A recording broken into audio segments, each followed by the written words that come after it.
Tu rentres chez toi à pied tard dans la nuit. Il a plu et maintenant l'air est frais et humide. C'est alors que tu le vois. Un arc-en-ciel, mais il fait nuit. Est-il vraiment réel ? Eh bien, c'est le cas car il s'agit d'un arc-en-ciel lunaire. Les arcs-en-ciel lunaires sont aussi cool qu'ils sont rares. Ils apparaissent lorsque la lumière est réfractée par des gouttelettes d'eau en suspension dans l'air, comme c'est le cas lors de la formation d'un arc-en-ciel ordinaire. Mais la source de lumière, dans ce cas, est différente. Je suis sûr que tu as deviné qu'il s'agissait de la Lune, ou plutôt de la lumière du Soleil qui se reflète sur celle-ci. Comme ces arcs-en-ciel se produisent la nuit, lorsqu'il y a beaucoup moins de lumière, ils sont beaucoup plus difficiles à repérer. Souvent, un arc lunaire s'apparente à un anneau blanc pâle. Cela s'explique par le fait que la lumière est normalement si faible que les cônes récepteurs de couleur des yeux humains ne peuvent pas en détecter les teintes. En outre, les experts affirment que la luminosité des couleurs dépend de la taille des gouttelettes d'eau dans l'air. Plus elles sont petites, moins les couleurs sont vives. Si tu souhaites assister à un arc lunaire, opte pour une nuit où la Lune présente une surface maximale, lors d'une phase de pleine Lune par exemple. Elle doit également être basse dans le ciel et ne pas être masquée par des nuages. Aux États-Unis, on peut admirer de tels arcs près des chutes d'eau, notamment les chutes du Niagara, ainsi que dans le parc national de Yosemite et dans quelques autres endroits. Mais il n'y a pas que la nuit, après la pluie, que l'on peut observer des phénomènes naturels fascinants. Par exemple, regarde plutôt ces brinicles. Il s'agit de glaçons creux, également appelés stalactites sous-marines. Elles se forment lorsque l'eau salée froide gèle dans des conditions favorables. Ces brinicles peuvent alors atteindre le fond de l'océan et commencer à y croître. Elles peuvent même congeler certains habitants sous-marins qui se déplacent lentement, comme les étoiles de mer. Le phénomène suivant est encore plus dangereux que les brinicles. Les dolines se produisent lorsque de l'eau devenue acide au contact des plantes ou du dioxyde de carbone érode des roches tendres comme le gypse ou le calcaire. Il se forme alors une profonde caverne souterraine qui peut un jour s'ouvrir n'importe où, même sous ta propre maison.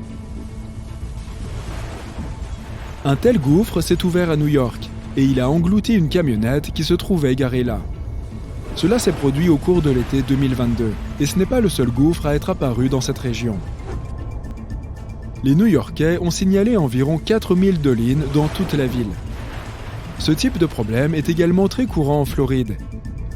Et il est beaucoup plus grave qu'il n'y paraît. Les gouffres s'ouvrent soudainement, entraînant avec eux tout ce qui se trouve à proximité.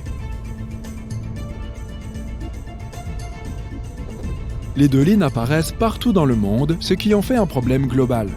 Elles sont totalement imprévisibles et se forment sans avertissement. Une autre raison de leur formation pourrait être la présence de vastes étendues d'eau souterraines. En cas de sécheresse, cette eau se tarit. Cela crée de grandes cavernes vides. Après de fortes pluies, la surface au-dessus d'une telle caverne peut s'effondrer, créant un gouffre en quelques minutes. Ce phénomène est bien plus beau et bien moins dangereux que les dolines. Regarde plutôt cette plage. Est-ce qu'elle scintille ? Tes yeux ne te trompent pas. Il est possible d'observer ce phénomène dans le monde entier. Il est dû à la présence de phytoplancton présents dans l'eau. Il émet de la lumière lorsque les mouvements des vagues et des courants l'agitent. Cette espèce particulière de phytoplancton brille en bleu, transformant l'océan en une gigantesque lampe à lave. En même temps, si tu l'observais de jour, tu serais probablement dégoûté parce que l'épaisse couche visible de plancton près de la surface de l'eau n'a pas l'air, très ragoûtante. Les trombes marines sont également connues sous le nom de tornades marines. Elles se produisent au-dessus des eaux océaniques chaudes. Ces trombes ressemblent à des nuages en forme d'entonnoir qui descendent d'un ciel orageux. La plupart d'entre elles n'aspirent pas l'eau. Ce sont plutôt de faibles colonnes d'air en rotation qui planent au-dessus de la surface de l'eau. D'autres trombes commencent par être des tornades sur la terre ferme. Elles se déplacent ensuite vers une étendue d'eau et se transforment en orages violents accompagnés de grêles, d'éclairs et de vents violents. Pendant l'été, dans les forêts du monde entier, tu peux apercevoir une faible lueur inquiétante appelée Foxfire ou feu de fée. Cette lueur peut sembler mystique et même un peu effrayante, mais sa nature est très simple. Elle est produite par des champignons bioluminescents qui poussent sur des écorces humides en décomposition. On trouve beaucoup de ces champignons sous les tropiques où les forêts humides favorisent leur croissance. Pour augmenter tes chances de voir ces champignons magiques, chasse-les en forêt pendant la saison la plus humide. De plus, éloigne-toi le plus possible des sources de lumière artificielle. Sinon, tu ne pourras pas repérer cette faible lueur. Et si tu en trouves une, non, ne fais pas ça. Ce n'est pas ce genre de champignon. Les arcs-en-ciel de feu sont un autre phénomène qui se produit en été. Ils apparaissent lorsque la lumière du soleil interagit avec les cristaux de glace en suspension dans les nuages de haute altitude. Il est intéressant de noter que pour qu'un tel arc-en-ciel se produise, il n'est pas nécessaire qu'il pleuve. C'est pourquoi les scientifiques préfèrent désigner ce magnifique phénomène naturel par son nom officiel, l'arc circumhorizontal.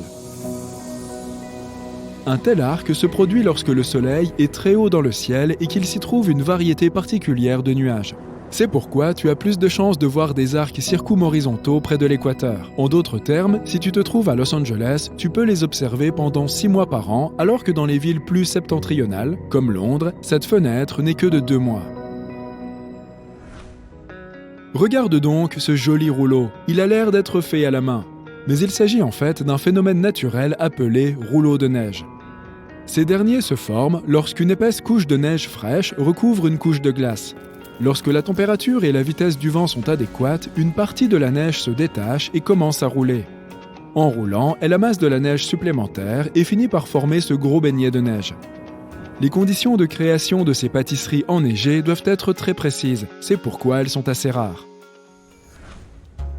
As-tu déjà gravi les marches de la chaussée des géants en Irlande ? On dirait qu'elles ont été créées par l'homme, mais en réalité, cette formation absolument impressionnante et naturelle porte un nom scientifique. Les colonnes basaltiques. Ces colonnes, pour la plupart hexagonales, ont une origine volcanique. Elles apparaissent lorsque la lave refroidit très rapidement, se contractant et créant diverses fissures à la surface de la nouvelle roche. Maintenant, regarde le ciel, vite! Ce phénomène est extrêmement rare. Il faut donc être sacrément chanceux pour en être témoin. Ces nuages sont appelés asperatus, et ils n'ont été classés qu'en 2009. Ils semblent menaçants et orageux, mais dans la plupart des cas, ils se désagrègent très rapidement sans produire d'orage. Ces nuages se forment lorsque des masses d'air ou des vents turbulents soulèvent le bas des couches nuageuses, créant ainsi ces formes étonnantes. Enfile ton manteau, nous partons vers le nord pour observer des icebergs très particuliers. Ces formations ne sont pas toutes monochromes. Certaines d'entre elles présentent des rayures de couleurs différentes qui se détachent nettement des blancs et des bleus de l'Arctique. Le processus de formation de ces bandes est assez simple. Vois par toi-même. L'eau fond et regèle sur un iceberg, et des saletés et des particules de différents minéraux se trouvent piégées à sa surface. Elle crée des bandes multicolores aux teintes variées. Quant à ces bandes bleues, elles apparaissent lorsque l'eau est piégée entre deux couches de glace et gèle si vite que les bulles d'air n'ont pas le temps de se former. Et si un iceberg se détache et tombe dans l'océan, les algues présentes dans l'eau peuvent créer des rayures jaunes ou vertes. Si un orage retarde le pique-nique tant attendu, garde ton calme et dis-toi que tu as de la chance qu'il ne s'agisse pas du Catatumbo, l'orage le plus long du monde. Le cœur de cet orage, qui se répète chaque année, se trouve au-dessus du lac Maracaibo au Venezuela. Il s'élève bien plus haut qu'un orage ordinaire. Ce phénomène naturel se produit au cours de 140 à 160 nuits par an, dure 9 heures par jour et produit de 16 à 40 éclairs par minute. Tu as sans doute entendu dire que la foudre ne frappait jamais 2 fois au même endroit. Le Catatumbo semble ignorer cette règle. Ou du moins, cela n'empêche pas ces nuages d'orage de se rassembler au même endroit année après année.